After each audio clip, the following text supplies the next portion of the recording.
Good evening, I'm Bo Williams, and welcome to The 7. Let's get a look at the big 7 stories right now. And topping the list for us tonight, 3 months after a fatal hit-and-run accident, the crash victim's family is finally seeing justice. Knoxville police just arrested 33-year-old Kendra Toy in connection with the death of Donald Massengill.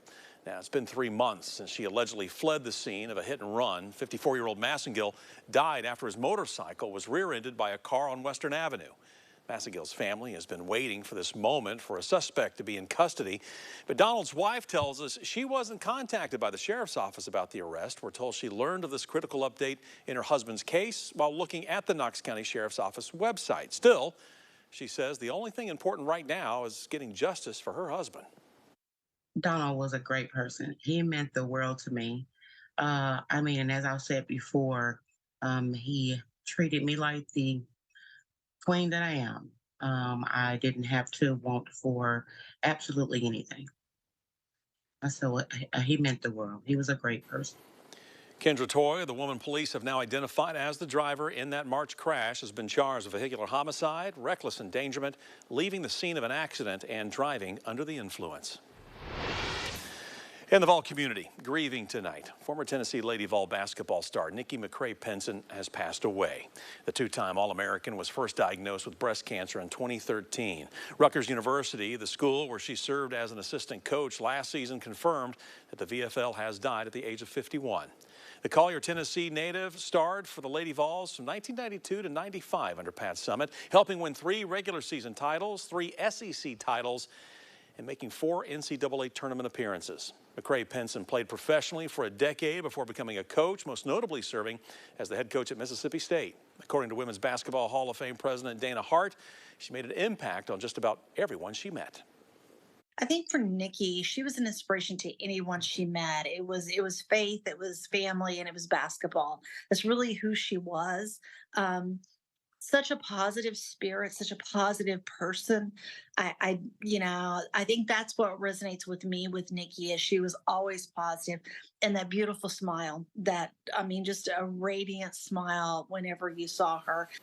Hart says McCray's positivity and impact will be felt here in Knoxville and throughout the sport of basketball for generations. Next, right now in our Big 7 for you, a 5th person has now been arrested in connection to a deadly shooting in Sweetwater that claimed the life of a 2-year-old. This happened back on Valentine's Day. Nathaniel McEwen was arrested yesterday after fleeing to Florida. Back in June, McEwen was indicted on 2 counts of felony murder, 3 counts of attempted first-degree murder, conspiracy to commit first-degree murder, reckless endangerment, and several other charges. 4 other men were also arrested in connection to that shooting of the 2-year-old Elena Butts. According to reports, the men demanded to be let into a house, threatening to rob the homeowner. After the homeowner refused, shots were then fired, one of which fatally struck Elena. Elena died, by the way, in the hospital on February 17th. A man identified as Lenny Huerta was found dead on the porch with a gunshot wound in that incident. Huerta was believed to have been the person who shot Butts. There was another unidentified man lying on the ground in front of a vehicle with a wound to the top of his forehead. Elena Butts' mother's boyfriend was also shot and taken to the hospital. Next today was a first day for a select few. They were able to tour Norris Dam, getting a behind-the-scenes look after several years of it being closed to the public. It's really all part of TVA's 90th anniversary. Norris was the first dam built by the Tennessee Valley Authority. Construction started back in 1933, and it was completed in 1936. Since then, it has been generating power for the Tennessee Valley. Many were excited to be a part of the group to see the inside of this dam for the first time in a number of years. We seen on Facebook that they were going to offer the dam tours, and so I went to the site, and of course that's where they mentioned that it was going to be very limited. And so I applied, my wife applied, and we applied for both tours that they're doing this month. And I got an email about a week and a half ago saying that I was selected. I was really shocked. We're told that thousands of people applied for these tours. Most will be limited to just 20 people each time. Now, people were chosen at random. The tours will continue through the beginning of August. Good stuff. Hey, more housing is in the works for South Knoxville, right along the waterfront. A developer just submitted an application to the Knoxville Board of Zoning Appeals to build Steamboat Flats. It's a group of 10 townhomes off of Island Home Avenue. That's just a block from the Print Shop Brewing and right down the road from the bustling Sevier Avenue stretch of businesses, including Alliance, Landing House, South Coast Pizza, and Highwire.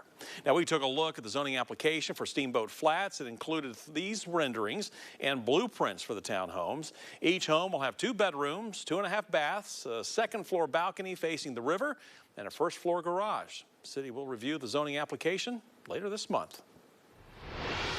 Well, those townhomes are just the latest addition to what has been really a crazy housing market here in Knoxville, and the rental market is even crazier. You probably know what we're talking about. A new report names Knoxville the 4th hottest small rental market in the nation. There's a high occupancy rate. Apparently 96% of apartments in Knoxville are already rented out. Plus, construction on new apartments has slowed down just a bit. According to rentcafe.com, Knoxville, listen to this, has an average of 18 prospective renters for every vacant unit in the scruffy city.